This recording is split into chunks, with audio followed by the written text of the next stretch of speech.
bertanggung jawab, bertumbuh di dalam kebenaran, sehingga kami pun menjadi orang tua yang bertanggung jawab membawa anak-anak kami ke dalam pertumbuhan di dalam kebenaran.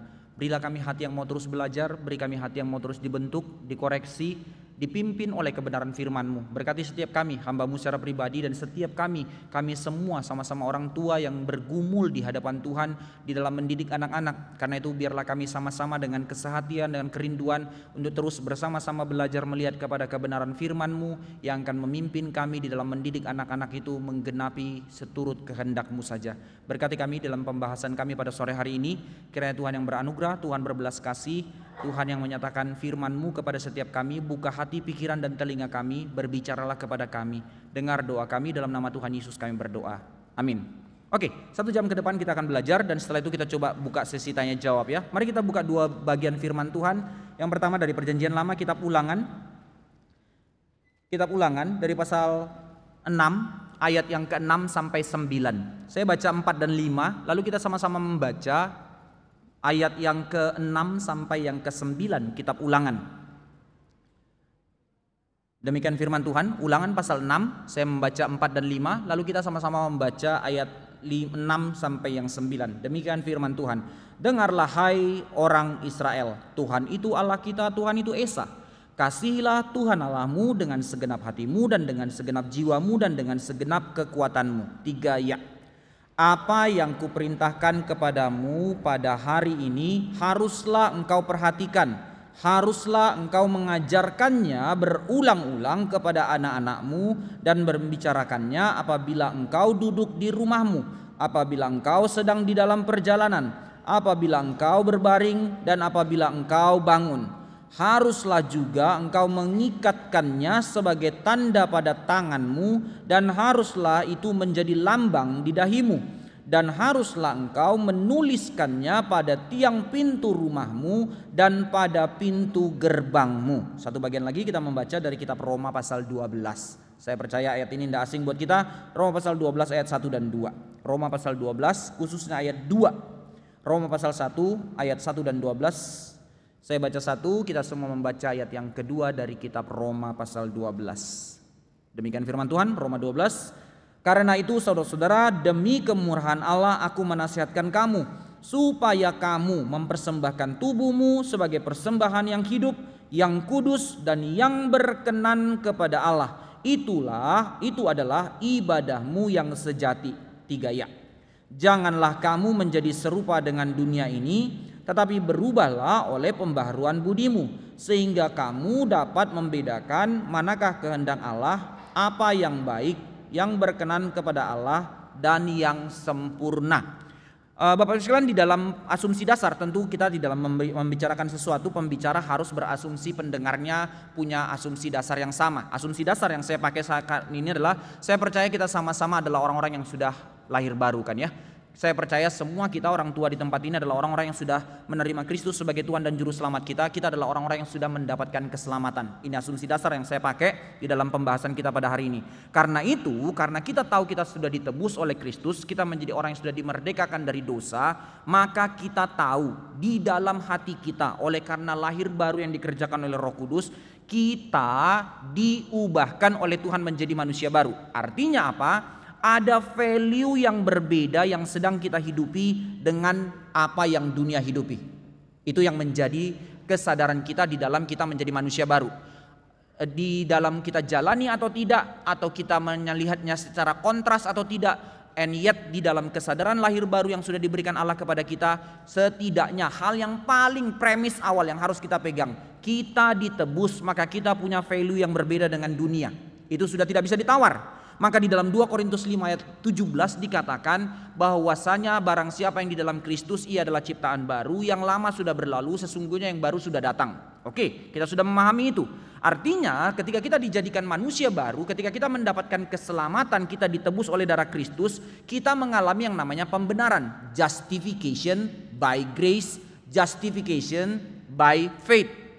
Itu yang dikatakan di dalam reformasi, sola gratia. Dan sola gratia hanya ada dan hanya mungkin melalui sola fide. Sola gratia tidak didapatkan melalui jalan-jalan yang lain-lain, tapi sola gratia didapatkan di dalam sola fide. Kita sudah dibenarkan oleh Allah, bukan karena perbuatan kita atau kemampuan kita, tapi karena anugerah Allah yang telah membenarkan kita. Ini yang disebut dengan justification by grace, justification by faith.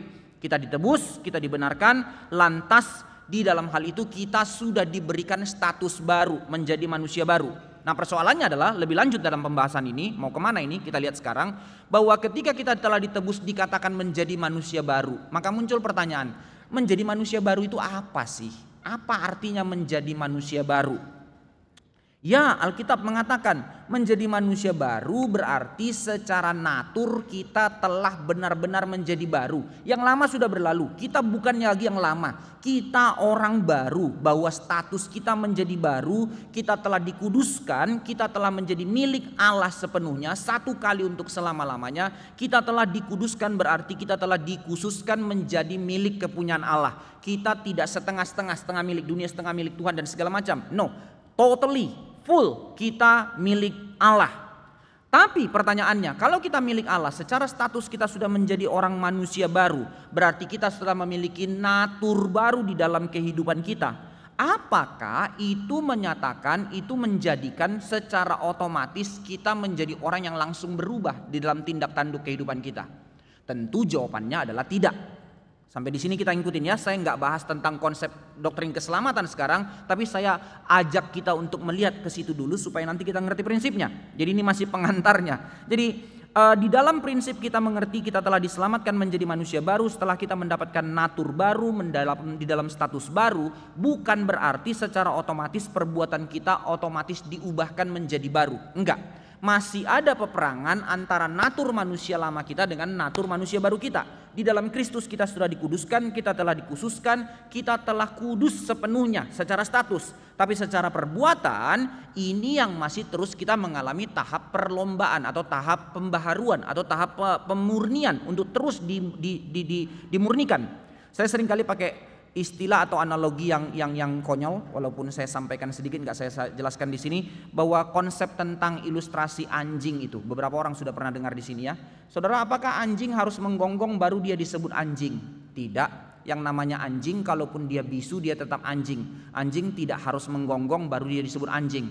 Tapi yang kedua, pernyataan keduanya adalah yang namanya anjing pasti menggonggong karena dia anjing. By nature anjing itu menggonggong karena naturnya anjing yang menggonggong. Tapi anjing tidak harus menggonggong baru dia disebut anjing. Nah, ilustrasi konyol memang, tapi dalam hal ini kita mengerti apakah secara natur kita harus menjadi orang, apakah karena kita sudah secara natur ditebus maka kita harus berbuat baik ini dan itu? Enggak. Kita tidak harus berbuat baik untuk mendapatkan keselamatan, tapi secara natur di dalam keselamatan kita dipastikan dipimpin untuk berbuat baik.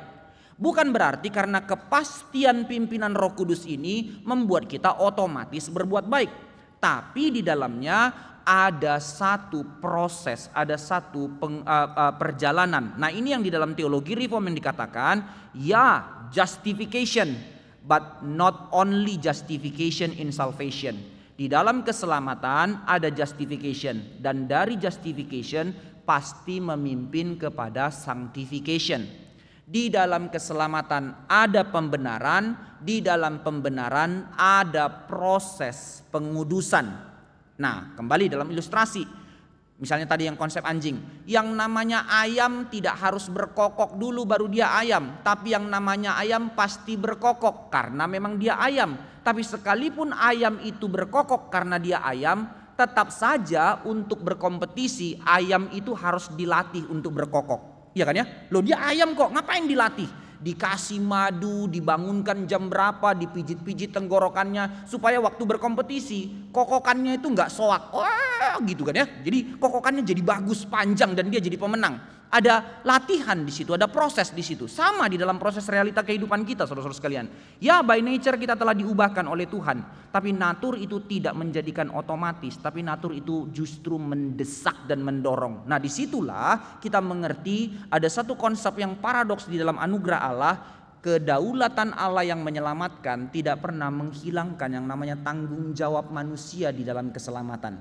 Nggak bertolak belakang, and yet tidak salah satu. Tapi bukan karena perbuatan ini manusia diselamatkan, pure karena anugerah Allah. Oke, kita selesaikan doktrin keselamatannya. Maka di dalam hal ini kita boleh mengerti bahwa prinsip yang menjadi keselamatan kita, di dalam keselamatan ada justification, dan di dalam justification tidak mungkin tidak pasti ada yang namanya proses sanctification.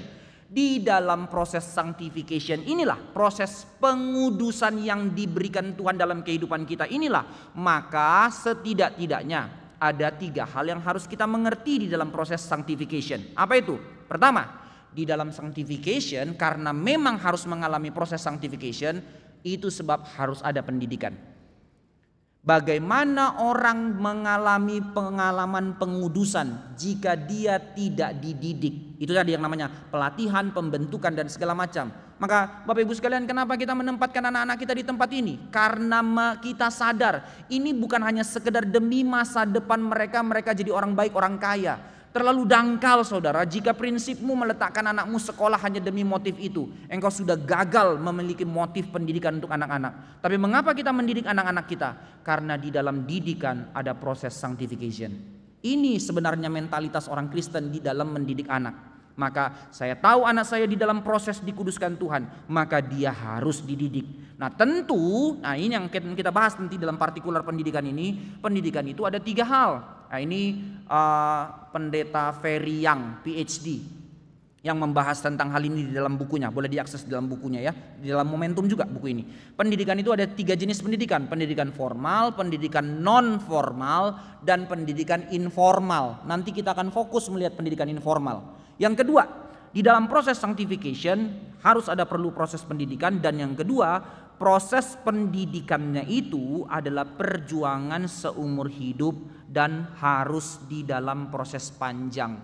Jangan berharap Bapak Ibu sekalian di dalam proses sanctification karena sudah 1 kali 2 kali bilang anak, lalu kita bilang sudah 1 juta kali mulutku berbusa bilang you ndak berubah juga. Memang itu panggilan kita, memang itu panggilan kita. So buang kalimat berbusa-busa lah dan segala macam. It's our calling. And yet sama, kalau mau pakai cara yang sama, berapa tahun kita hidup?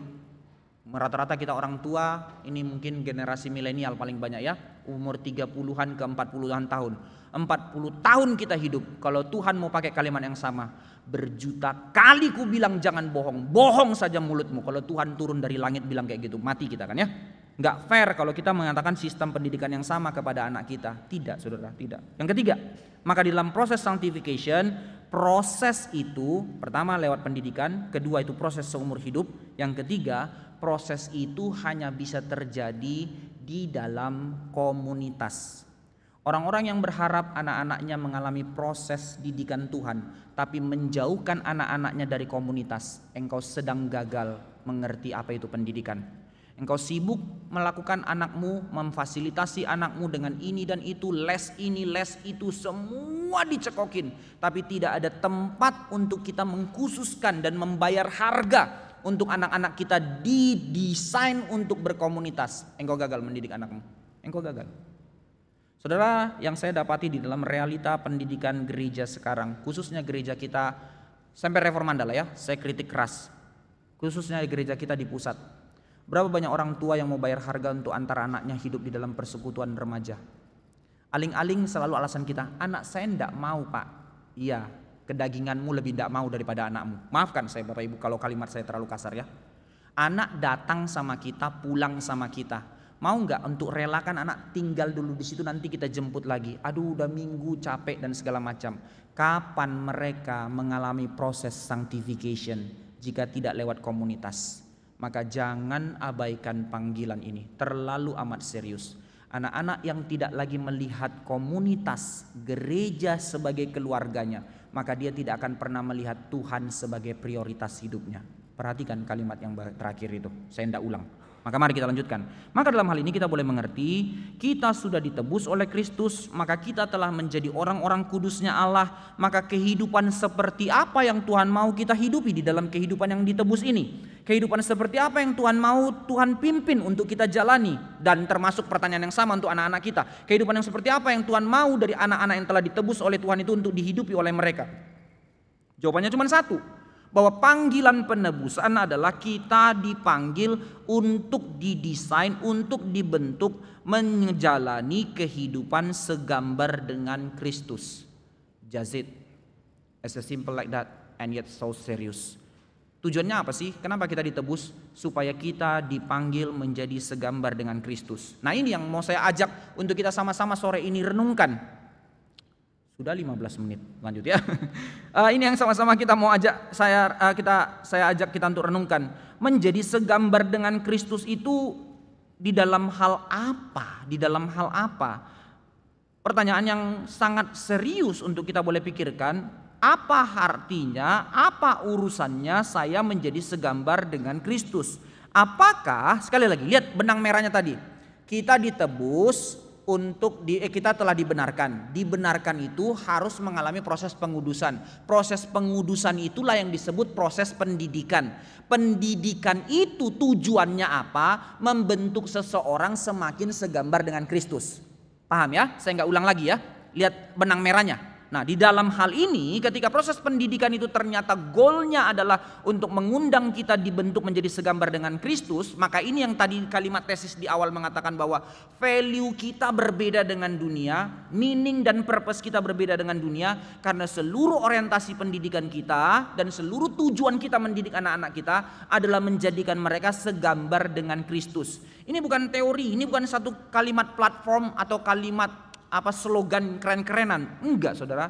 Ini meaning of life, ini purpose of life. Nah, sekarang kita lihat kembali. Maka pertanyaannya, kalau memang tujuannya adalah untuk segambar dengan Kristus, dalam hal apa? Nah, sekarang kita mulai mengkritik ke dalam diri kita. Apakah untuk menjadi segambar dengan Kristus itu hanya urusan menjadi segambar dengan Kristus dalam urusan pengetahuan? Kristus berpengetahuan, maka anak-anak kita berpengetahuan. Of course, kalau ditanya semua pasti bilang, ya enggak lah, mana mungkin itu. Tapi benarkah itu yang menjadi dasar yang kita hidupi dalam hati kita? Sekarang kita selidiki ya. Ini yang tanpa kita sadari, saudara-saudara sekalian, di dalam realita kehidupan yang menekan kita, yang menelan kita, di dalam cara hidup kita di tengah-tengah dunia yang sekarang kita hidupi ini. Akhirnya pengertian untuk menjadi segambar dengan Kristus itu menjadi pengertian yang bias. Pengertian untuk menjadi segambar dengan Kristus itu telah bergeser. Itu tidak lagi menjadi satu motivasi utama dalam hati kita. Bahkan kalau mau jujur, kalau kita mau berani dengan gentar meratap di hadapan Tuhan, itu sisa teori di kepala kita yang telah bahkan udah itu teori tok, itu kita pinggirkan dan itu tidak pernah lagi jadi tujuan kita di dalam pendidikan anak-anak kita. Apa buktinya? Nah, sekarang kita mau lihat ini ya. Ini yang kita mau lihat. Spesifiknya begini. Mari kita coba renungkan, saudara-saudara sekalian.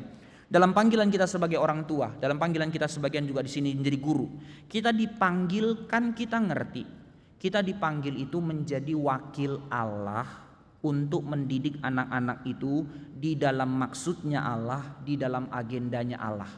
Menjadi orang tua itu bukan tentang agenda kita. Menjadi orang tua itu bukan anak itu milik kita. Menjadi orang tua itu kita wakil Allah yang dipercayakan Allah untuk mengerjakan satu panggilan mendidik anak-anak itu di dalam maksudnya Allah, di dalam agendanya Allah. Clear? Maka saya percaya di dalam pengertian itu, masih saya percaya kita pegang itu ya dan amin. And yet, maka kita berpikir karena kita harus mengerjakan apa yang Tuhan inginkan atas anak, Tuhan sudah mempercayakan anak ini ke dalam tangan saya, maka saya percaya semua kita di sini akan bilang, ya tentu saya akan sayang anak saya. Saya punya harapan yang begitu besar atas anak saya. Karena itu saya siap berjuang mati-matian untuk memberikan yang terbaik buat mereka.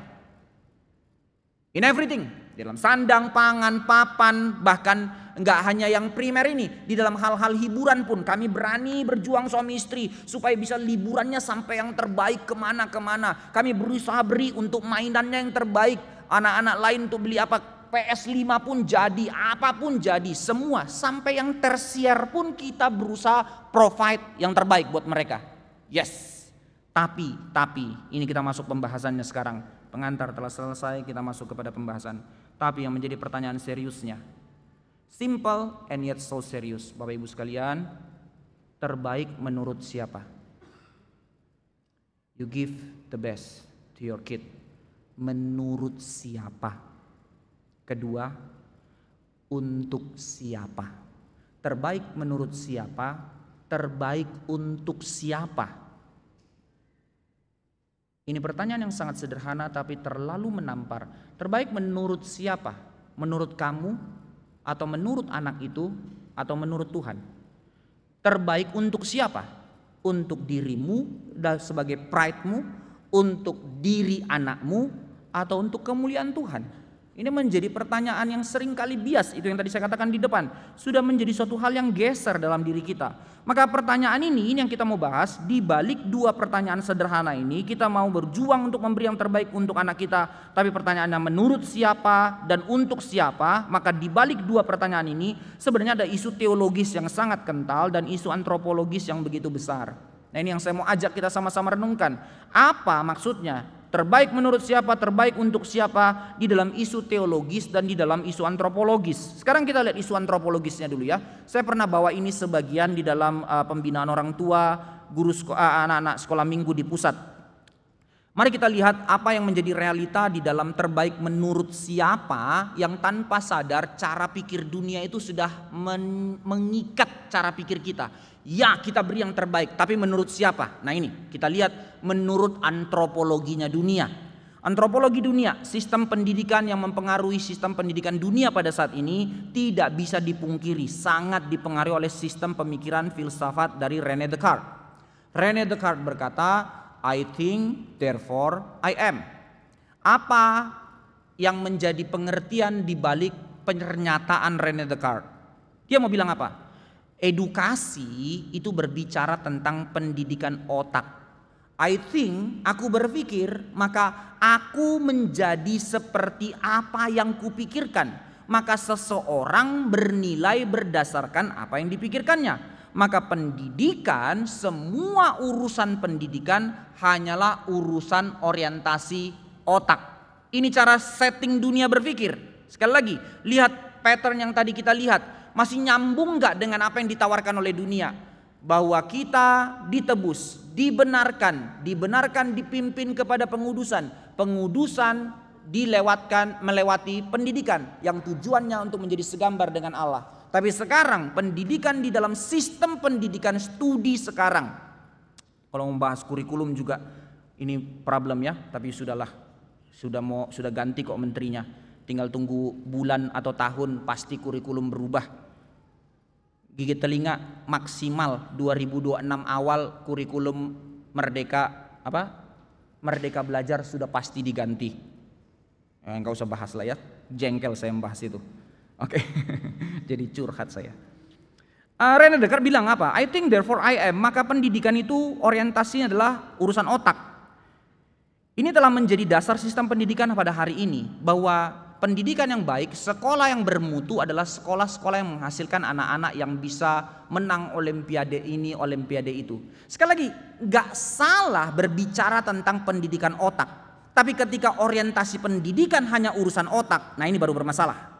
Mendidik berarti mayoritas kegiatannya hanya urusan tentang transfer data. Bagaimana anak-anak itu mengolah data, mengerti data dan tahu data, whatever data, kimia, fisika, sains dan segala macamnya. Maka kita pasti setuju, bukan setuju pemikiran ini, justru kita setuju bahwa kalau pendidikan itu hanya urusan otak, itu cacat. Itu cacat. Karena memperlakukan manusia hanya sebagai otak berjalan saja. Nah di situ akhirnya ini sejajar dengan teori evolusi dan segala macam. Ada kelas nanti dalam kehidupan manusia, yang kurang berotak itu kelas rendah, yang berotak itu kelas tinggi dan segala macamnya. Nah tentu akhirnya itu menjadi asumsi yang begitu liar dan menjadi besar sekali konsekuensinya. Maka ternyata tanpa sadar adalah kita seperti tidak setuju dengan konsep René Descartes, and yet di dalam kerinduan kita mendidik anak, di dalam kerinduan kita sekolah anak, ini kan yang kita pegang. Masih tidak mau jujur. Di sekolah mana yang kita harapkan anak kita masukkan? Oh enggak lah, beda lah. Makanya kami tempatkan anak-anak di SKC. Karena di sini anak-anak ditempatkan mengerti kebenaran. Beberapa tahun pertama SKC dibangun, orang tua komplain ke pendeta Ivan karena diajar filsafat. Anak-anaknya dikasih mamanya makan. Ini makan Kenapa saya harus makan mama? Wah bingung ya, orang tuanya stres gitu. Apa-apaan ini? Nah itu namanya belajar kan ya. Tapi maksudnya adalah apa? Bagaimana mungkin ini menjadi dasar dalam pemikiran kita? Kayaknya enggak deh. Faktanya iya saudara. And yet bukan hanya dalam pendidikan, di dalam pertobatan pun banyak sekali orang-orang, sekali lagi sampai reformanda, di dalam orang-orang GRI bahkan banyak sekali orang-orang yang mengalami konsep pertobatan di dalam mindset seperti ini. Apa itu pertobatan? Ketika aku ngerti in a way, tahu. Bertobat hanya asumsi urusan tentang berhenti dalam pengertian, saya tahu ini, saya tahu teologi itu, tapi tidak mengalami perubahan arah hati. Itu kan bukan pertobatan namanya. Nah sama, pendidikan, saya tahu ini, tahu itu, knowledge ini, knowledge itu. And yet secara pengertian hatinya, cara berpikir dan tindak tanduk kehidupannya tidak ada urusan dengan hal itu. Itu suatu pendidikan yang gagal. Bukankah ini yang ditegur oleh kitab Roma yang tadi kita baca, Roma pasal 12. Berubahlah oleh karena pembaharuan akal budimu. Lebih lanjut, bukan berarti saudara-saudara sekalian karena itu kita jadi ekstrim anti otak. Enggak kan ya, kita enggak jadi orang yang anti otak. Kita tidak mau pakai otak untuk edukasi. Ya jadi bablas, itu ekstrim satu, hanya menekankan tentang otak menjadi pendidikan, René Descartes. Ya maka ekstrimnya adalah enggak usah pakai otak, jauhkan. Akhirnya seperti kaum emis yang anti teknologi dan segala macamnya. Enggak. Tetapi yang mau kita tekankan di sini adalah yang kita mau sama-sama renungkan bahwa yang paling inti core hidup seseorang itu ternyata bukan soal otaknya, bukan. Melainkan nggak berhenti di situ, melainkan dari pikiran akan nyata dalam tindakan hidup seseorang. Artinya apa? Konkretnya gini. Mari kita mengevaluasi diri kita. Kalau kita hanya mengatakan kehidupan seseorang itu ditentukan dari otaknya, apa yang aku pikirkan maka itulah aku. Itu kalimat sepertinya omong kosong. Kenapa? Pertama, berapa banyak yang di otak kita tahu bahkan itu satu hal yang salah, ini tidak benar ini salah, and yet kita lakukan. Jadi apakah otak penentu kehidupan? Enggak, otak sudah tahu itu salah tetapi tetap dilakukan. Atau sebaliknya, kita tahu ini hal yang benar, ya sudah kerjakan. Tapi karena segala macam konsekuensi dan segala macam, kita merasa itu rugi dan segala macam. Walaupun kita tahu itu benar, kita tidak lakukan. Jadi apakah otak yang mendrive kehidupan manusia? Tidak saudara, tidak. Jadi ada sesuatu hal yang lain yang bahkan lebih besar daripada otak, lebih besar daripada urusan berpikir yang mempengaruhi kehidupan kita. Walaupun tentu otak atau berpikir itu penting dan sangat penting, tetapi sekali lagi tidak bisa hanya urusan otak yang menjadi tujuan atau purpose dari edukasi. Jadi apa yang paling penting yang harus kita didik di dalam kehidupan? Karena dari justification kepada sanctification, sanctification adalah pendidikan yang memimpin orang untuk menjadi segambar dengan Kristus. Maka yang paling penting di dalam pendidikan, mendidik love, desire. Ini pendidikan. Saya tidak tahu seberapa mengikuti Bapak Ibu sekalian. Saya coba berlahan dari tadi untuk merajut semuanya ini. Ya memang berat ya, tapi pelan-pelan lah. Ya kalau bisa ada rekamannya didengar kembali ya boleh. Kalau nggak tahu bagaimana kebijakan dari SKC. Tapi kita lanjut. Jadi apa itu yang lebih penting daripada urusan otak berpikir? Yaitu love, desire. Saudara, kita semua pasti punya satu gambaran ideal atau bayangan tentang kehidupan yang seperti apa yang kita inginkan, yang kita idamkan, yang kita cintai. Ini kan yang lebih mempengaruhi cara hidup kita, cara keputusan kita. Bahkan kalau kita mau jujur, pikiran kita pakai untuk berpikir melayani apa yang kita desire, apa yang kita hasratkan. Saya pengen itu satu hal itu, maka saya berpikir sedemikian rupa untuk mencapai itu. Jadi ternyata bukan hanya urusan otak, otak itu pun tunduk kepada desire, kepada apa yang kita cintai. Ini yang dimaksudkan dengan yang terutama bukan konsep di otak, tapi yang menjadi dasar paling utama dalam kehidupan kita adalah gambaran di hati. Karena itulah saudara sekalian, maksud saya mau bilang ini apa? Inilah yang perlu dididik. Ini yang perlu kita aware untuk benar-benar perhatikan. Karena kalau kita tidak mendidik ini dalam kehidupan diri kita dan kehidupan anak kita, celaka semua investasimu, celaka, tidak berbuah dia. Jadi Kita itu sebenarnya adalah makhluk desire, makhluk love. Maka kita gambarannya berubah kemudi, berubah setir dari kepala kepada hati, kepada hasrat. Dan kita itu adalah orang-orang makhluk sensual, di mana kita lebih banyak digerakkan oleh apa yang kita suka, apa yang kita rasa, ketimbang apa yang kita pahami. Paham itu satu soal, tapi pemahaman kita selalu seringkali tunduk kepada apa yang kita sukai. Sehingga pemahaman itu walaupun kita tahu itu salah, kita suka, tetap kita terabas. Kita tahu itu benar, tapi kita tidak suka, kita tetap tidak kerjakan. Nah ini yang dikatakan digerakkan oleh sensual. Dan justru itu saudara, justru itu. Makanya ini warning, bahaya, bahaya. Terlalu bahaya ketika kita tidak menjaga ini, ketika kita tidak mengedukasi ini, ketika kita tidak membawa anak-anak kita untuk melihat ini. Maka ini yang menjadi bahaya di dalam pendidikan. Maka seluruh pengetahuan mereka nanti akan diperbudak untuk melayani desire mereka yang terlalu mengerikan itu. Seringkali saudara, karena apa bahaya? Karena seringkali indera kita tidak dijaga dengan akal budi kita, Roma pasal 12. Tapi bukan berarti karena itu bahaya, maka itu dimatikan. Sensual itu dimatikan. Nah ini sejenis gambaran konsep keagamaan yang lain, yang mematikan seluruh hasrat, yang tidak boleh lagi punya desire dan segala macam. Karena itu semua kedagingan dan segala macam. Nah ini model kekristenan platonik, yang menganggap semua hal ini evil, daging itu evil, maka jauhkan. Hanya hal-hal spiritual, akhirnya dipisahkan sacred non-sacred. Enggak, itu kekristenan dualisme lagi. Bukan itu yang namanya pendidikan, bukan. Jadi bagaimana membentuk seseorang? Ya, di satu pihak ada pembentukan otak, ada pendidikan formal, non-formal. Tapi di satu sisi lagi kita menyadari ada pendidikan informal, pendidikan love, pendidikan desire. Bentuk apa yang dia cintai, bentuk apa yang dia inginkan, maka kemanapun dia di tengah dunia, dia tidak bergeser. Ini Roma pasal 12 undangannya. Saudara, kita terus mendidik anak kita di dalam segala macam pengetahuan.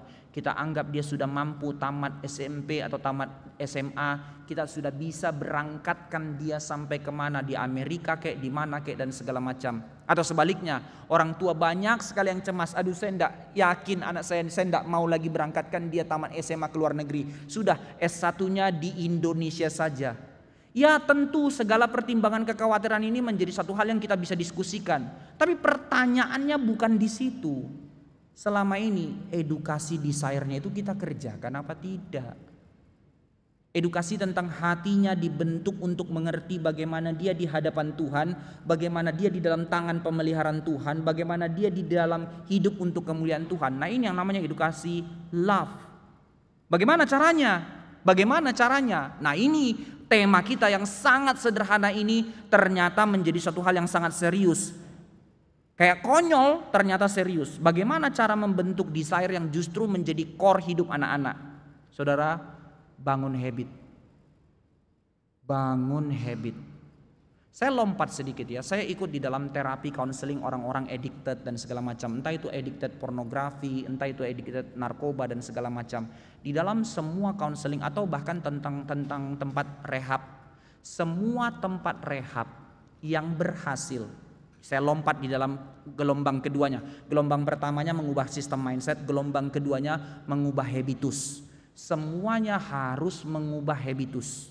Bahkan di dalam bajunya semua harus dibuang. Dia nggak boleh pakai baju lamanya karena ada pattern di situ, warna di situ. Lalu dalam langkahnya, bangun paginya dibangun dan segala macam. Membangun habitus itu membangun desire.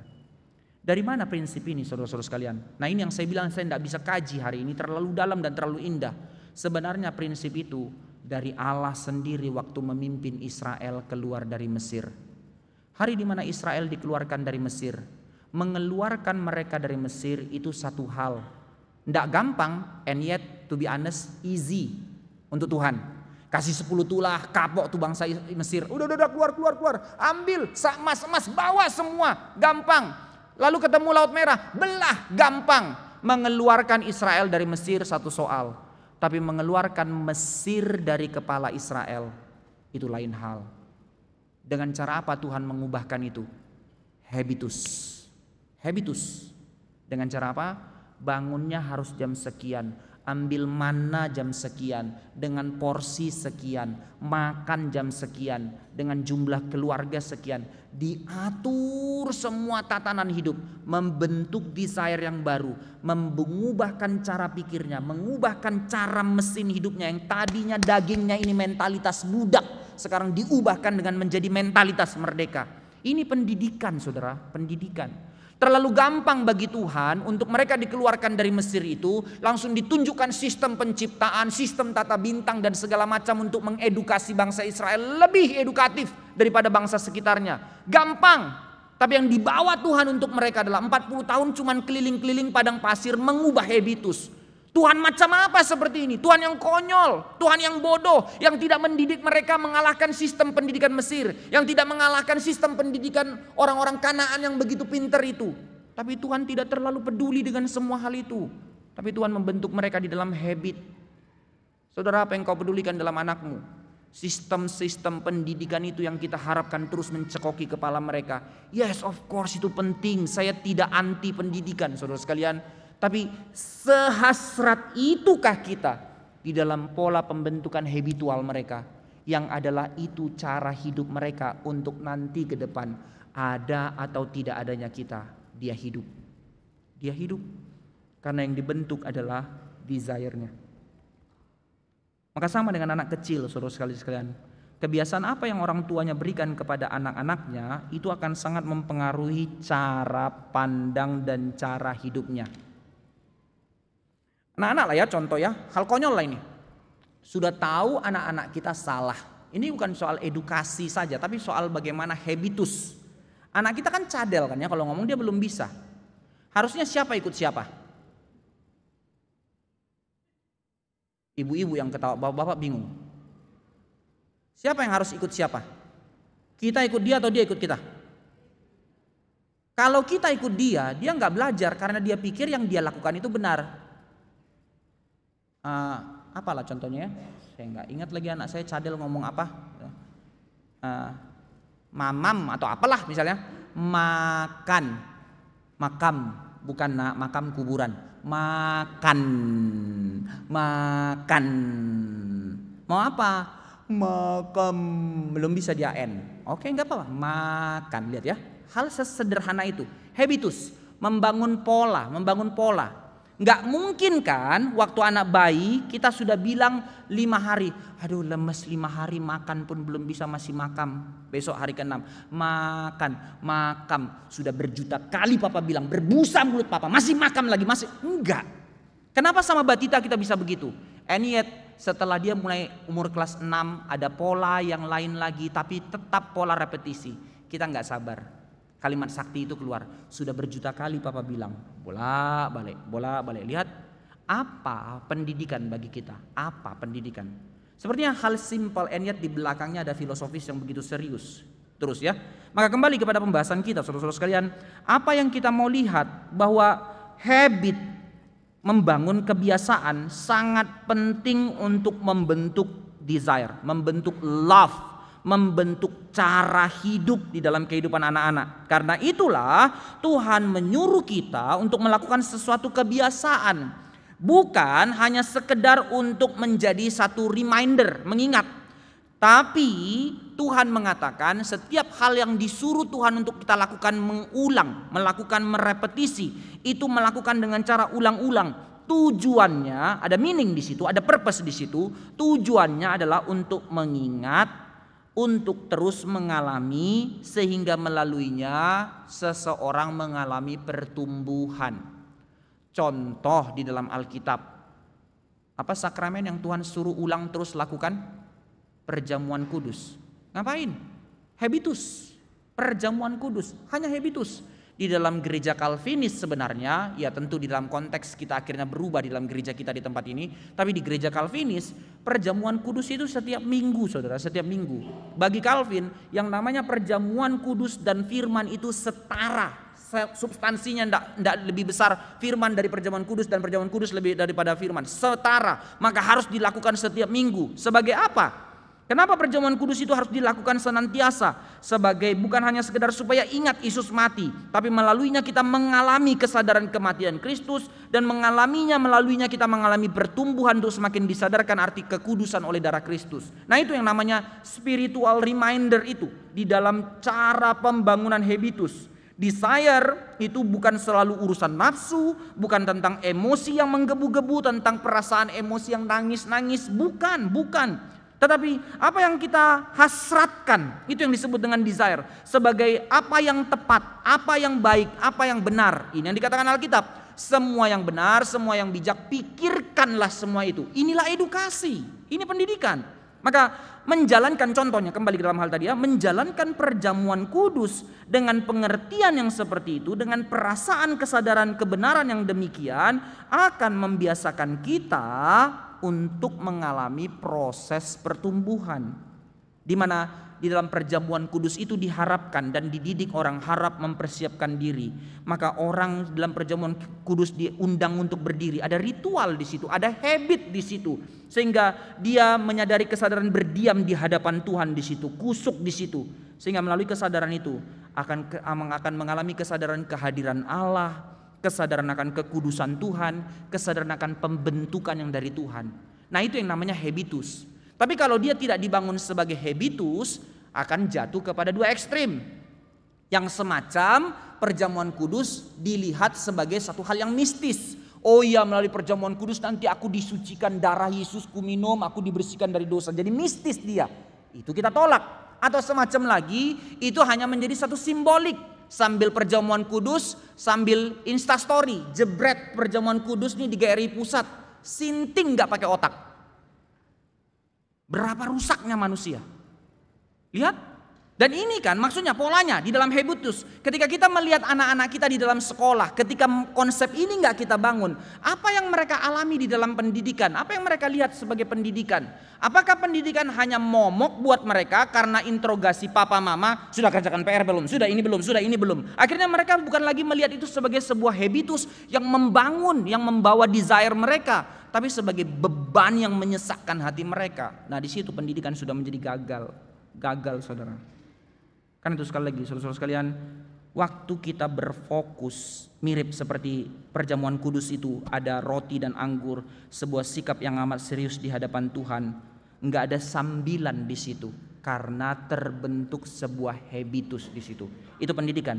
Maka kita sedang dilatih untuk membawa melihat bukan satu pengalaman tanpa otak kan ya, perjamuan kudus. Enggak ada otak di situ, hanya spiritual. Enggak, kita tolak itu. Bukan berseberangan dengan otak, tetapi ada keutuhan di situ, ada ketersalingan yang saling melengkapi. Bagaimana pemikiranku mengerti seluruh prinsip kebenaran dan kujalankan dalam realita kehidupanku, maka combine dua-duanya. Jadi termasuk di dalam mendengar khotbah juga demikian. Jadi intinya adalah prinsip dari hal ini, dari justification masuk kepada sanctification. Ada proses di situ, ada pelatihan pembentukan di situ, dan tidak ada yang netral di situ. Nggak ada yang netral. Maksudnya bagaimana? Kita masuk ya di dalam pendidikan anak. Dari prinsip kita masuk ke dalam tahap ketiga dalam perenungan kita hari ini. Di dalam pendidikan kehidupan anak kita, saudara-saudara sekalian, tentu sekarang kita masuk ke dalam pembahasan. Ada yang namanya pendidikan formal, anak-anak sekolah. Sekali lagi, main justification, sanctification, ada pendidikan di situ yang bermuara untuk membuat orang semakin segambar dengan Kristus. Maka di dalam pendidikan anak ada yang namanya pendidikan formal dan non formal. Itu penting. Sekolah ini pendidikan formal, tempat-tempat les itu pendidikan non formal karena tidak ada tuntutan nilai kenaikan kelas dan segala macam. Ya mau les apa kayak dia, itu kan semua pendidikan non formal namanya. Itu penting. Dan kita siap bayar harga untuk semua itu karena kita tahu itu baik buat anak-anak kita. Yes, tapi dengan prinsip semua yang tadi kita gali di atas itu tadi, kita masuk kepada satu pendidikan yang sering kali kita abaikan atau kita sepelekan atau kita nomor duakan atau kita coba, and yet seringkali kita terlalu nggak seiger kita berpikir untuk pendidikan formal anak kita, yaitu pendidikan apa? Pendidikan informal. Apa itu pendidikan informal? Ini yang mau saya bawa kita serius pikirkan pada hari ini. Saya sekali kutip ya dari Pendeta Ferry yang di dalam hal ini dia pakai definisi yang baik. Saya pakai kalimat dia karena sangat sederhana. Pendidikan informal itu apa? 3 hal yang mau saya jelaskan di dalam pernyataan Pendeta Ferry yang. Pendidikan informal adalah pendidikan yang tidak terikat pada organisasi pendidikan seperti sekolah, tempat les dan segala macam. Itu yang disebut dengan pendidikan informal yang tidak terikat pada struktur atau kurikulum akademik tertentu. Itu yang disebut pendidikan informal. Tapi belum mengerti, ya poinnya apa? Maka yang kedua, pendidikan yang mendidik berdasarkan kebutuhan yang ada di dalam kehidupan anak. Itu yang disebut dengan kebutuhan atau pendidikan informal. Contoh, anak umur 1 tahun butuh, ini yang necessity ya, yang benar-benar kebutuhan. Anak umur 1 tahun butuh latihan berjalan. Nggak harus sekolah kan dia kan ya. Tapi di rumah pendidikan informal itu terjadi. Ada orang tuanya yang menatanya, ada orang tuanya yang nang, nggak ada sekolahnya itu. Tapi dari dulu kok orang tua setiap kali anak mau berdiri, nang, sama temponya semuanya. Supaya anaknya bisa berdiri gitu kan ya. Nggak ada pendidikan formalnya itu.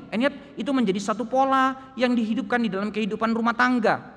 Ketika anak baru belajar bicara seperti yang tadi, mulai dia bilang papa, mama, di situ hadirnya orang tua untuk mendampingi dia bilang papa, mama dan segala macam, atau mulai dengan nyanyian dia mulai belajar berkata-kata dan segala macamnya. Pendidikan anak mengenal identitas, dirinya siapa. Ini Koko, ini Cece, ini Anti, ini Opa, ini Oma, ini Papa, ini Mama. Pendidikan identitas. Enggak ada sekolah formalnya itu. Atau pendidikan dekapan di mana di dalam kekhawatirannya suddenly dia nangis di tengah-tengah petir. Biarkan, biar dia bertarung dengan petir. Enggak kan ya? Ada orang tua yang memeluk di situ dan memberi pengertian. Ada saat-saat di mana anak hanya untuk mau diam untuk dipeluk oleh mamanya, entah karena dia sakit dan segala macam, atau karena memang dia hanya ingin bermanja dengan orang tuanya. Bangun tidur tiba-tiba nangis, lalu di situ ada didikan, ada kesadaran akan kehadiran orang tua di situ sebagai pelindung dan segala macamnya. Belajar didikan yang lain tentang menempatkan diri di tengah orang lain. Waktu dia ada di situ, bagaimana dia ketemu orang tua. Kamu siapa? Om siapa? Om, panggil om. Itu siapa? Itu tante. Nggak boleh bilang kamu, nggak sopan. Salam, salam, salam. Setiap kali ketemu, salam dong opanya, salam. Pendidikan informal saudara. Ini mama sudah bikin SOP-nya. Wajah siapa, sapa siapa, hafal, besok ujian. Kalau nggak bisa nggak lulus kamu. Nggak ada itu, nggak ada, saudara, nggak ada. Maka pendidikan ketiga, pendidikan informal bertujuan pendidikan kehidupan. Ada didikan emosi di situ, ada didikan sosial di situ, ada didikan tingkah laku di situ, yang sebenarnya bahkan pendidikan informal ini melampaui itu. Pendidikan emosi di situ, pendidikan sosial di situ, pendidikan tingkah laku di situ. Tapi yang keempat, yang paling utama dari pendidikan informal ini adalah apa? Didikan untuk anak-anak itu mengenal Allah dan mengenal siapa dirinya dengan benar. Saudara, sekali lagi pertanyaannya, jika ada 3 konsep pendidikan yang adalah proses sanctification yang diberikan Allah untuk dia semakin segambar dengan Kristus, melalui didikan formal di sekolah, melalui didikan non formal di tempat-tempat les, kita bayar harga setengah mati, kerja lembur-lembur ndak apa-apa supaya anak bisa. Mau bayar uang sekolah 2,5 juta, 3 juta di SKC ndak apa-apa. Nanti tambah les lagi, les pianonya sekali pertemuan 450.000, 4 kali seminggu, sebulan ndak apa-apa. Bayar. Saya ndak bilang itu salah.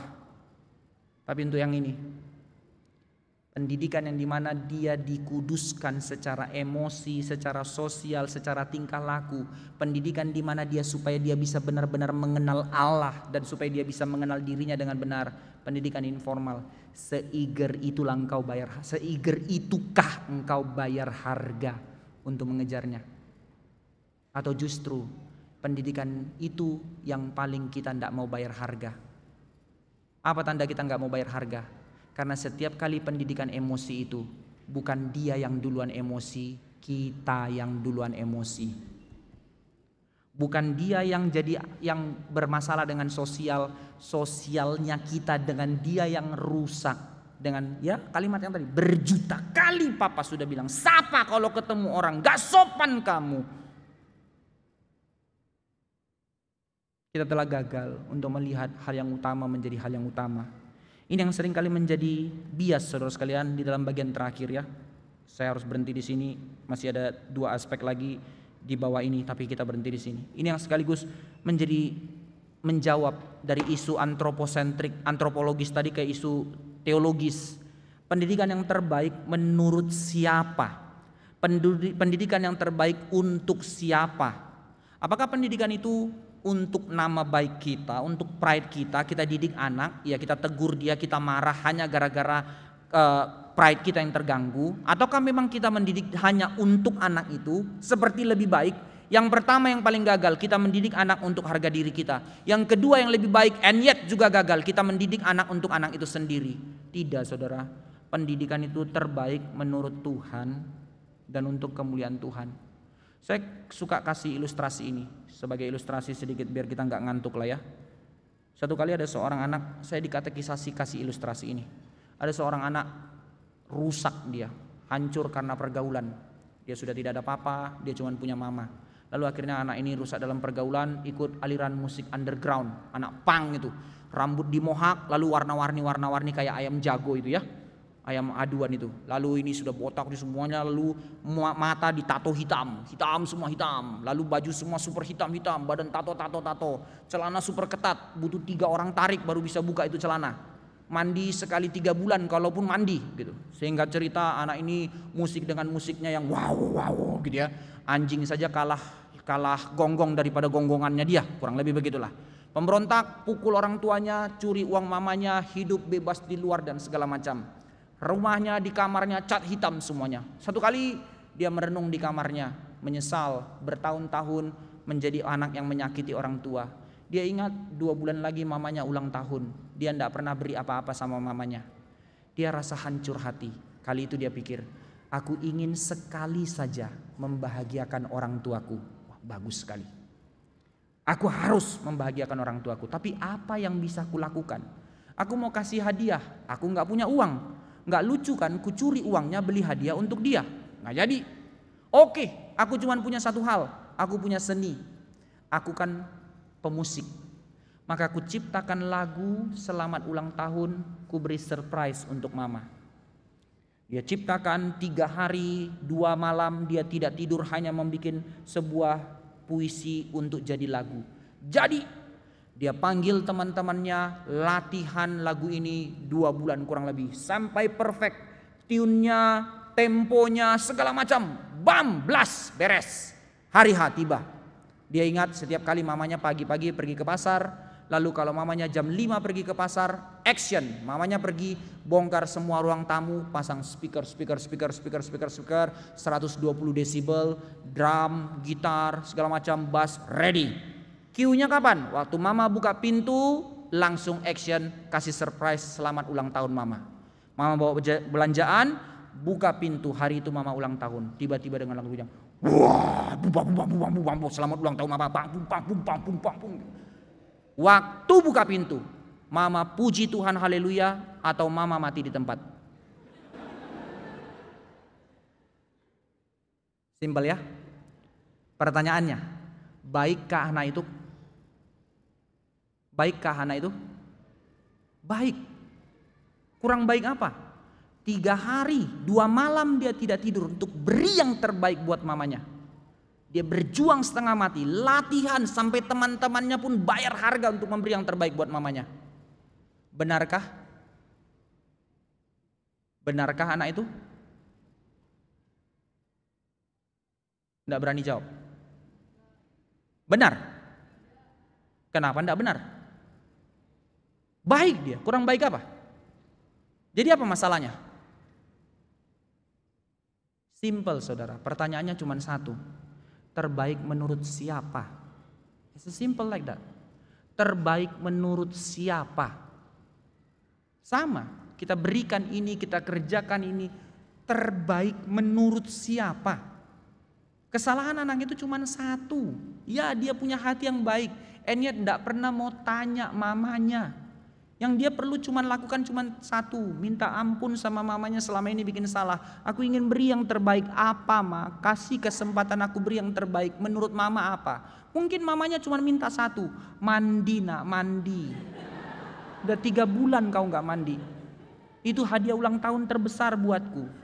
Sama saudara, di dalam segala perjuanganmu, di dalam segala air matamu, di dalam segala pikiranmu untuk sekolahkan anak ini, les ini dan segala macam. Pernah gak ada hatimu untuk terus bergumul di hadapan Tuhan? Tuhan, kau mau apa?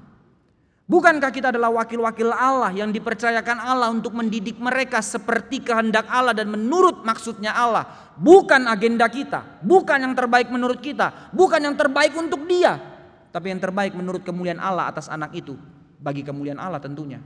Maka dalam hal ini menjadi satu perenungan bagi kita. Di dalam Ulangan pasal 6 kita lihat secara konsep teologisnya. Pendidikan yang terbaik menurut siapa dan pendidikan yang terbaik untuk siapa? Untuk kita tidak, untuk anak itu tidak, tapi untuk kemuliaan Allah. Maka inilah yang dirajut di dalam Ulangan pasal 6 tadi. Kita lihat beberapa poin dalam hal ini ya. Paling tidak 4 poin secara penutup di dalam renungan kita hari ini. Ulangan pasal 6 ayat 6 sampai 9. Apa yang dikatakan Ulangan pasal 6? Pertama, apa yang kuperintahkan ini haruslah engkau perhatikan. Haruslah engkau perhatikan. Yang pertama pasal 6 ayat 4 katakan, kasihlah Tuhan Allahmu dengan segenap hatimu. Inilah perintah kebenaran itu, engkau mengasihi Allah, mengenal Allah di dalam pengertian akan firman Allah. Pegang ini, maka kuperintahkan ini kepadamu. Haruslah engkau perhatikan perintah ini. Apa perintahnya? Ulang-ulangi, ajari ini kepada anak-anakmu. Tapi nanti kita lihat itu. Sekarang poin pertamanya adalah perintah edukasi, perintah pendidikan. Di dalam pendidikan informal, kesadaran membawa anak-anak itu mengenal Allah dan mengenal dirinya dengan benar. Kesadaran kehidupan untuk mereka mengerti value hidup mereka dengan benar. Perhatikanlah, perhatikanlah. Bapak Ibu sekalian, undangan buat engkau dan saya, buat saya sebagai orang tua yang juga bergumul di tempat ini. Mutlak, no compromise. Artinya apa? Apa yang kita benar-benar masih pikirkan, apa yang terbaik menurut Tuhan, teruslah doakan untuk anak-anakmu. Tuhan, engkau mau apa atas anak-anak ini? Tuhan, engkau mau apa atas anak-anak ini?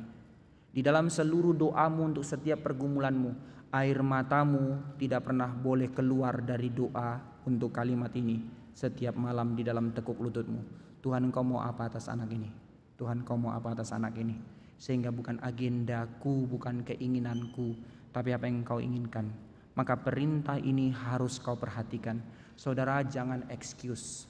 Engkau mungkin kurang uang untuk tidak bisa les ini dengan les itu. Maafkan ya, bukan curhat, hamba Tuhan ini. Tapi dalam pergumulan saya sama istri saya pergi pelayanan terlalu banyak. Maka supaya saya bisa sambil pelayanan, ini buka kartu di sini, istri saya harus kerja. Kalau enggak kami enggak bisa cover.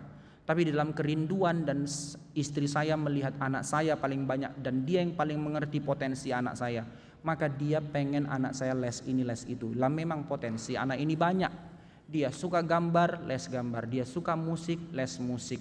Apalagi ya, dia suka bahasa, les Mandarin. Lalu apalagi? Dari piano dia bilang, "Pa, boleh nggak aku suka biola?" Dalam hati, mati gua gitu ya. Mau les biola lagi segala macam. Tapi bagaimana untuk mengkat dan segala macamnya? Itu kami gumulkan. Ada air mata tentu di situ dan segala macam. Lalu ketahuan lagi dari guru bilang, secara motorik ternyata dia lemah. Mau nggak mau kami harus tambahkan les untuk dia supaya bisa motoriknya berkembang. Karena dia selalu sensorik. Lalu bagaimana memikirkan semuanya ini? Oke, fine. Tapi di balik semua itu, tujuan semuanya ini apa? Narasi yang dibangun untuk hal ini apa? Saya tanya sama anak saya, kalau kamu les piano untuk apa? Ngapain kamu les piano? Mau keren? Mau dilihat orang hebat? Enggak lah. Band juga mau dipakai Tuhan, melayani Tuhan. Saya enggak akan pernah mati untuk mau berjuang untuk bayar harga, untuk itu harus dikerjakan. Karena dia tahu value di situ apa. That's the point, saudara. That's the point. Maka mari kita belajar berpikir, apa yang diperjuangkan? Not necessarily yang terbaik buat anak itu, bukan yang terbaik menurut saya, tapi apa value di balik itu yang harus diperjuangkan. Nah ini yang harus kita terus gumulkan. Hal-hal yang seperti ini yang harus kita pikirkan di dalam mendidik anak. Kedua, Yang pertama, apa yang kuperintahkan haruslah engkau perhatikan. Ini mutlak, maka jangan abaikan pendidikan yang Tuhan percayakan kepada kita sebagai orang tua. Artinya apa? Jangan serahkan pendidikan itu kepada sekolah dan gereja saja. Ya, ada part untuk itu, pendidikan formal diserahkan kepada sekolah. Ya, ada part pendidikan non formal diserahkan kepada tempat les dan segala macam. Tapi yang namanya pendidikan informal, gereja mensupport orang tua, bukan gereja menggantikan posisi orang tua. Tidak bisa, mutlak. Yang kedua, hendaklah kamu mengajarkannya berulang-ulang kepada anak-anakmu di rumahmu.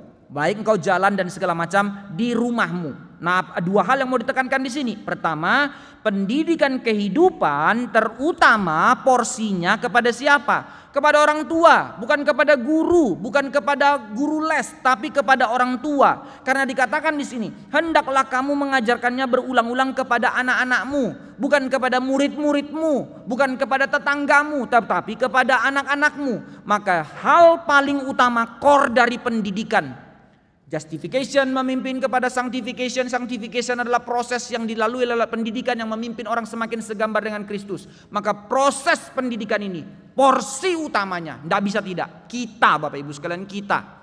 Maka ukur waktumu. Ya tentu kita setengah mati di tengah-tengah kota metropolitan. Suami istri harus kerja untuk menafkahi dengan segala kebutuhan dan segala macam.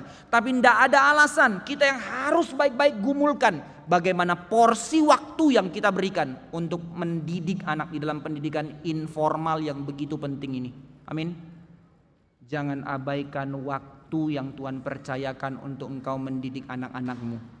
Saya sudah bikin di sekolah kok, saya sudah bikin ini kok. No, pertanyaan Tuhan, waktumu untuk anak-anakmu di mana? Waktumu untuk anak-anakmu di mana? Maka aspek ini yang terlalu banyak kita abaikan. Ya, kita hidup sekali lagi di kota metropolitan, tuntutan mayoritas kedua orang tua harus bekerja di tengah-tengah Jakarta. Sudah barang pasti secara kuantitas akan sedikit, akan sangat kurang. Tetapi persoalannya bukan soal kurang atau tidak, saudara-saudara sekalian, melainkan apakah masih ada hatimu, hatiku, hati kita sebagai orang tua menciptakan ruang waktu itu untuk anak-anak kita. Jangan abaikan. Jangan abaikan. Sedikit Pak, sedikit. And yet sedikit itu engkau sambilan. Sudah tahu waktumu cuma berapa menit yang setengah jam malam itu. Sambil kau lihat handphonemu, kau didik anakmu. Celaka kita. Kita telah menghina apa yang Tuhan percayakan untuk wariskan kepada kita, yaitu anak-anak itu sebagai mahkota. Yang kedua, di rumahmu katanya. Ini bukan soal bangunan, bukan soal tentang kita punya fasilitas rumah mewah sehingga kita bisa mendidik anak-anak kita, bukan. Tapi bicara tentang rumah itu bicara tentang kehadiran, ruang untuk kita hadir di dalam kehidupan anak-anak kita.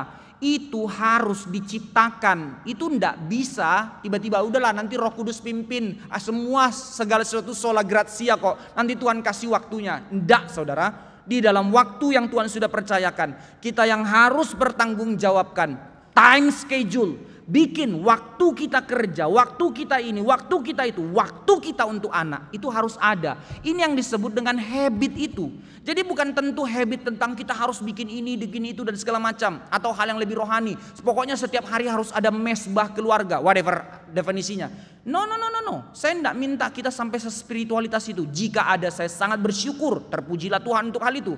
Tapi yang menjadi poinnya adalah ada komitmen di situ, ada kesungguhan di situ, menyediakan waktu, menciptakan waktu untuk kita dengan anak-anak kita. Mari mengevaluasi diri Bapak Ibu sekalian. Apa yang terjadi saat engkau hadir dalam ruang waktu anakmu? Oke Pak, saya sudah ciptakan waktu kok. Satu hal menciptakan waktu dengan anak-anak. Tapi yang kedua, setelah waktunya ada, waktu itu ngapain? Ini pertanyaan kedua. Evaluasi.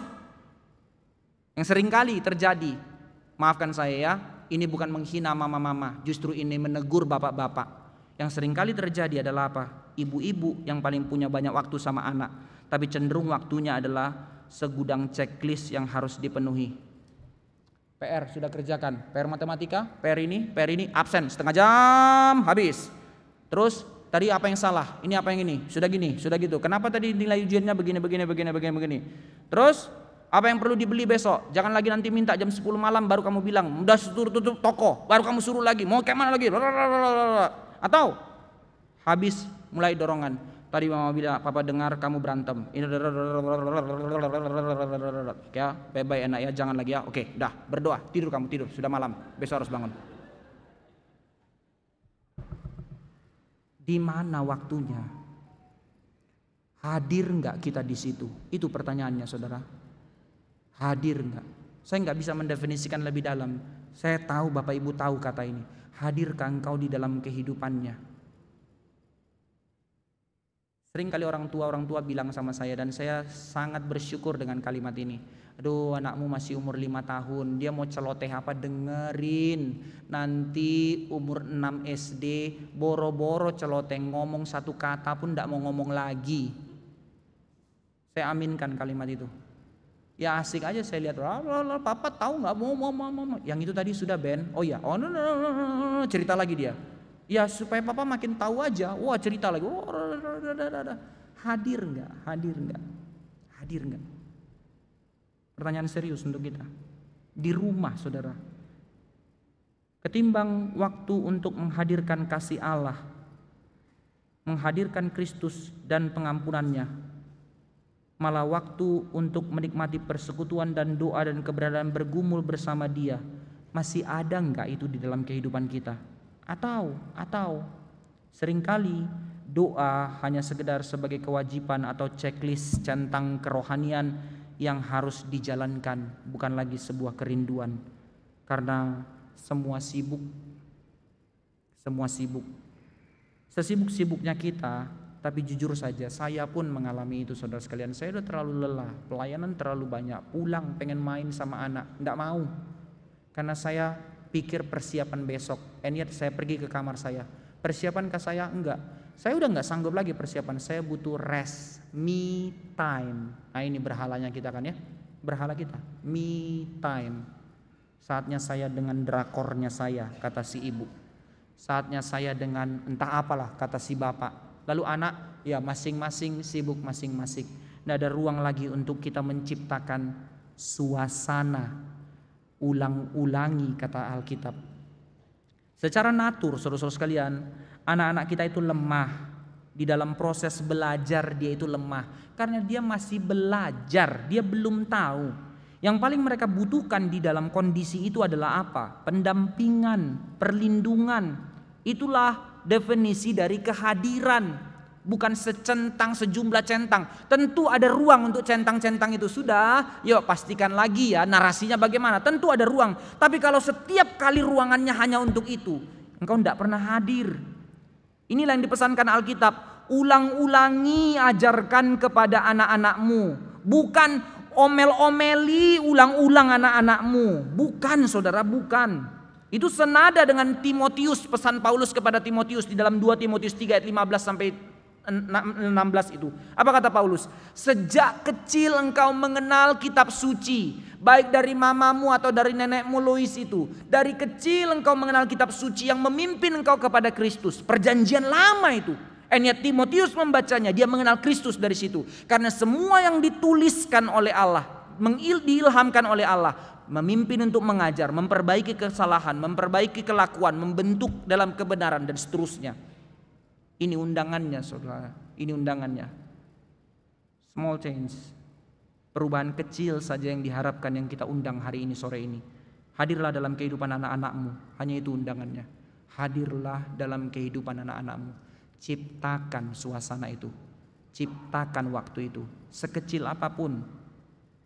Sebab perlindungan terutama yang mereka butuhkan bukan fasilitas yang terbaik yang kau sediakan. Bukan itu. Tapi kehadiranmu, kehadiran kita sebagai orang tua, kehadiran sebagai representatif kehadiran Allah di dalam hidup mereka. It's our calling as a parent. It's as simple like that, but it's so beautiful. Hidupkan itu. Maka pertanyaan serius yang harus kita jawab sebagai penutup, kehadiran Allah yang macam apa yang mereka alami melalui kehadiran kita, orang tua yang adalah wakil Allah. Sekali lagi ya, kehadiran Allah yang macam apa yang mereka alami melalui kehadiran kita orang tua dalam hidup mereka? Terorkah? Allah yang bengiskah? Allah yang hanya checklist kah? Atau Allah yang merangkul, Allah yang mendukung, Allah yang memimpin, Allah yang memampukan mereka, Allah yang menuntun mereka? Itu sebab tidak terlalu heran saudara-saudara sekalian mengapa anak-anak kita memberontak dan akhirnya tanpa sadar tiba-tiba saja kita bilang, padahal itu tumpukan dari kecil. Ketika mereka telah beranjak remaja menuju kepada kuliah, mereka memilih untuk menjadi ateis yang lari dan memberontak. Sebab apa? Sebab dari kecil kehadiran wakil Tuhan macam apa yang dilihatnya di depan matanya. Mari kita renungkan, masih poin kedua. Kiranya Tuhan pimpin untuk lanjut ke selanjutnya sampai kepada tahap aplikasi. Undangannya sederhana. Apa yang harus kita buat di dalam new habit? Ciptakan suasana, hadirlah dalam kehidupan anakmu. Amin. Mari kita berdoa. Kiranya Tuhan berbelas kasih atas kami orang-orang yang lemah ini. Tak kalah kami orang tua yang Kau berikan anugerah, sehingga kami menjadi orang tua yang sungguh-sungguh mau berjuang untuk memberi yang terbaik untuk anak-anak kami. Tapi yang terbaik, yang terutama seringkali kami abaikan atau lupakan atau nomor duakan, yaitu menghadirkan Allah di dalam kehidupan mereka melalui kami, wakil-wakil Allah yang hadir dalam kehidupan mereka. Menciptakan suasana kehidupan satu keluarga di dalam keluarga kerajaan Allah, menghadirkan kasih, kebersamaan, kehadiran, keteguhan, naungan, perlindungan, kekuatan yang membantu mereka untuk mengenal diri mereka di hadapan Allah, yang melaluinya mereka menyadari siapa hidup mereka di hadapan Allah. Oh Tuhan, sadarkan kami, baik anak-anak kami masih belia, baik anak-anak kami sudah beranjak remaja, ketika selama ini kami gagal untuk menghidupinya, kami mulai melakukannya, dan tidak menjadi satu gengsi atau pride untuk kami meminta maaf kepada anak-anak kami ketika kami terus menyibukkan diri dengan segala hal tapi jauh dari mereka. Kiranya kami boleh mengevaluasi diri, kiranya kami boleh mengkoreksi diri, kiranya kami boleh membenahi diri, kiranya kami boleh memulai dengan satu perubahan-perubahan kecil yang sangat berdampak besar bagi kehidupan mereka, mempersiapkan mereka untuk menghadapi dunia dengan menyadarkan mereka tentang arti hidup mereka dan siapa Allah yang memimpin mereka melalui dihadirkannya sebuah kehidupan rumah tangga di dalam Kristus. Berkati kami Tuhan, pimpin kami sebagai wakil-wakil-Mu, kiranya kami tidak mendukakan-Mu, tidak mempermalukan nama-Mu, tidak menjadi gagal di dalam menjalankan agenda-Mu, tapi teguhkanlah kami, koreksi kami, berbelas kasih, memberi pengampunan dan kekuatan untuk kami berubah, untuk sekali lagi kami meredefinisi, mengevaluasi, melangkahkan kaki kami sebagai orang tua yang telah Kau percayakan sebagai wakil-Mu untuk mendidik anak-anak itu di dalam kebenaran firman-Mu. Berkati kami, dengar doa kami dalam nama Tuhan Yesus kami berdoa. Amin. Masih ada sesi tanya jawab dari Slido. Jika ada, saya kasih waktu 2 atau 3 pertanyaan kalau ada. Silakan. Oh ada ya. Aduh maafkan mata saya sudah rusak. Saya coba baca ya. Dari paling atas ya. Dalam hal pembiasaan habitus yang baik, perlukah kita meminta anak remaja kita untuk membaca Alkitab ketika mereka memang tidak merasa mau untuk melakukannya? Tidak ada hukum hitam putihnya. Ketika kita tahu kondisi, harus konteks Bapak Ibu di dalam pertanyaan ini. Ketika memang ada satu konteks, misalnya ya contoh, dia di dalam kondisi kecewa, di dalam kondisi sakit hati, entah apapun yang terjadi, misalnya dia bentur atau misalnya dia kesel sama gurunya, dia nggak rela lah gitu. Ya sebenarnya dia benar and yet dia salah, lalu gurunya marah, dia pulang ngambek dia. Dan malam itu kita harus berdoa. Lalu ada sesi baca firman dan dia tidak siap baca firman. Pokoknya baca, tidak bisa memang. Ya sudah, giliran Papa yang membacakan. Artinya yang paling utama adalah kehadiran firman itu yang pertama, kehadiran pengampunan itu yang kedua, tapi kehadiran evaluasi itu yang ketiga. Nah dari situ tujuannya bukan dia membaca firmannya, tapi tujuannya adalah firman itu membaca hatinya. Nah itu salah satu contohnya.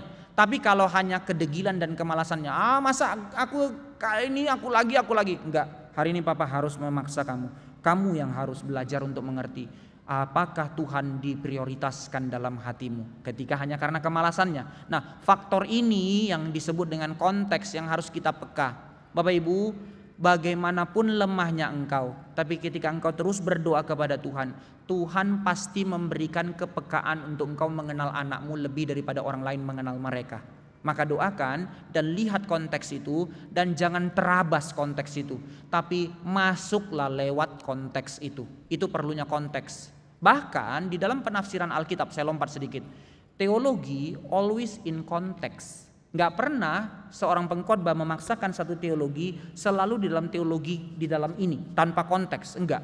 Misalnya reformasi, teologi sistematik muncul, tapi kalau selalu saya khotbah di mimbar selalu pendekatan sistematik teologi, doktrin terus tanpa ada narasi, tanpa ada yang lain, nggak ada membaca konteks kehidupan jemaat, itu bukan khotbah. Itu ya udah kelas saja, nggak peduli jemaat mau ngapain. Yang nggak bisa, nggak sekaku itu, lincah dia. Nah sama pola kehidupan dalam kehidupan anak. Jadi poinnya bukan dia harus membaca Alkitab itu, tapi melalui keberadaan itu, firman itu membaca hatinya. Dia merelakan firman itu membaca hatinya. Tuhan berkati ya. Kedua, apakah oke bila ayah yang lebih banyak mengurus anak dibandingkan mama yang lebih fokus dengan karir dan kerjanya? Maafkan saya harus bilang secara prinsip, pertama dua jawabannya. Secara prinsip tidak. Ini secara prinsip. Tapi secara konteks harus dipahami. Ketika ini terjadi harus, maafkan ya, harus bilang, datanglah counseling sama hamba Tuhan dalam hal ini. Karena apa? Ada konsekuensi logis yang akan terjadi dari dampak kehidupan yang seperti ini. Pertama, bagaimanapun anak akan sangat susah menghormati bapak yang tidak bekerja. Sebaliknya, anak tidak pernah tidak menghormati mamanya walaupun mamanya tidak kerja. Nah itu menarik, Tuhan mendesain memang manusia demikian. Nah itu sebab jika sudah terjadi konsekuensi memang istri yang lebih bekerja lebih banyak, maka harus ada counseling untuk bisa menempatkan part, sehingga bagaimana si ibu untuk tetap memberikan dignitas kepada bapaknya, bagaimana si bapak tetap punya dignitas di hadapan anaknya, dan dia bukan karena malas bekerja atau apapun dan segala macam. Jadi ada evaluasi di situ. Nah jadi intinya sekali lagi dua hal secara singkat, by default itu tidak baik. Tapi yang kedua, kalau memang itu harus terjadi karena konteks, nah ini yang saya tidak bisa jawab, harus ngerti konteksnya. Karena konteks, maka harus counseling supaya side effect dari keberadaan ini bisa diminimalisir. Sebab dampaknya bagaimanapun laki-laki yang tidak bekerja susah dihormati oleh anak. Dan bukan hanya itu, dampaknya dignitas si anak pun akan menjadi ambigu. Dia tidak tahu menempatkan dirinya. Entah dia anak cowok, entah dia anak cewek. Semuanya berdampak. Dia jadi anak cowok, dia tidak tahu cara berdignitas. Dan cenderung apalagi akhirnya dalam kondisi kayak gitu, biasanya ibu jadi alfa. Kalau enggak ibunya jadi alfanya, tetap bapaknya alfa, padahal sementara pengangguran. Akhirnya abuse yang sering terjadi, entah abuse dari kata-kata dan segala macam. Maka itu akan menekan kepada depresinya anak. Sedangkan anak cewek, dia tidak akan melihat figur pria. Nanti waktu mencari pasangan dia akan labil dan segala macamnya. Nah itu dampaknya, side effect-nya terlalu gede kalau tidak dibenahi. Bukan berarti tidak boleh sama sekali. Ada hal-hal yang bisa terjadi demikian, misalnya suaminya sakit atau apa, itu bisa diminimalisir dan bisa ditengahi. Nah, tinggal harus melihat konteksnya. Jadi tetap kembali jawabannya dia, by default sebaiknya tidak, tapi kalau harus terjadi harus lihat konteksnya, harus counseling. Nah, itu saya tidak bisa jawab hitam putihnya. Terakhir, ketiga, kenapa setelah di atas dia jadi kecil ya? Apakah anak-anak yang masih toddler pun tahu bahwa kehadiran ortunya yang dua-duanya bekerja itu sangat penting? Tahu. Seringkali merasa bersalah karena tidak bersama-sama. Nah ini Bapak Ibu, ini juga kalimat saya kepada istri saya. Istri saya bilang gini, waktu saya main sama anak pertama saya kepikiran anak kedua. Waktu saya main kepada anak kedua saya pikiran anak pertama. Sebenarnya problemnya bukan di situ. Itu yang terjadi adalah jawabannya cuma satu. Tidak bikin time schedule. Kalau kita sudah bikin time schedule, artinya itu bukan hanya sekedar time schedule ya. Kita sudah punya skala prioritasnya. Jadi kita tahu sudah benar-benar ada waktu yang kita prioritaskan sama anak. Sehingga waktu kita nggak sama anak, kita tahu ada waktu itu yang mau kita goalkan. Maka kita siapkan ini cepat-cepat sehingga waktu itu ada, kita nggak terganggu lagi dengan yang hal ini. Maka kita akan main dengan dia. Itu yang membuat hati kita itu lepas dari guilty.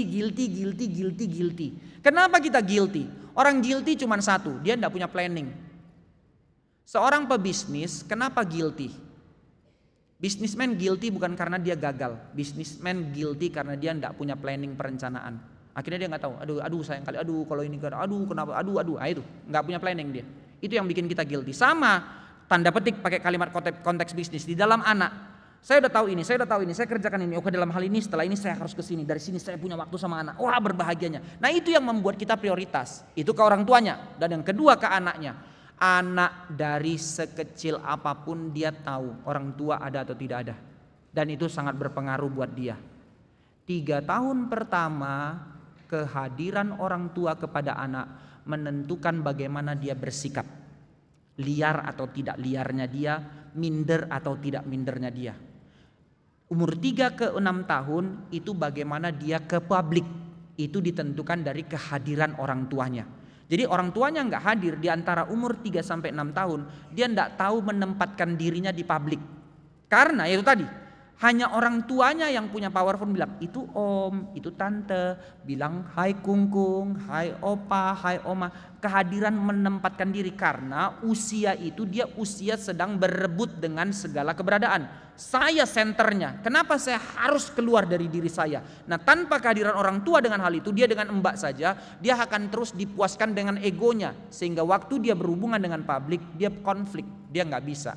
Nah, itu kehadiran orang tua di dalam usia golden age-nya anak 1336. Nah, itu yang penting, maka anak-anak itu tahu. And yet persoalannya dia tidak tahu mengkomunikasikannya. Nah, ini yang jadi masalah. Jadi harus di planning, harus direncanakan, harus disetting waktunya. Sesibuk apapun kita. Jadi kalau dua-dua orang tua kerja, harus ada komitmen. Siapa yang bayar harga? Oke, kita tahu nih, kita kerja dua-dua.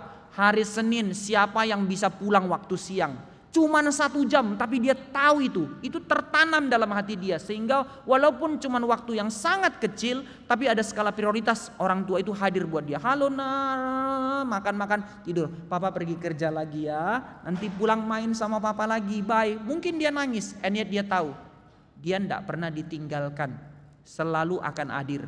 Besok gantian lagi, mama lagi. Nah, itu dealingnya. Makanya dalam hal ini kedua orang tua yang bekerja harus punya waktu bersama untuk dealing, mengatur waktu. Siapa kasih waktu hari apa untuk anak. Nah, itu penting. Siapa yang antar anak hari ini, siapa yang bisa antar besok, itu penting sekali. Dan itu juga sangat bermanfaat bagi relasi suami istri itu, sehingga mereka tidak habis cekcok hanya urusan soal uang, bayar uang sekolah, tapi kesempatan untuk berlomba-lomba memberi diri ketersalingan itu di dalam rumah tangga. Itu penting. Kira Tuhan berkati kapan-kapan bagian itu disambung lagi ya. Sampai di sini dulu. Nanti ada seri kedua dalam hal ini, tolong ingatkan saya masih poin 2, jadi akan ada poin 3 dan seterusnya. Terima kasih, Tuhan memberkati. Saya serahkan kembali kepada.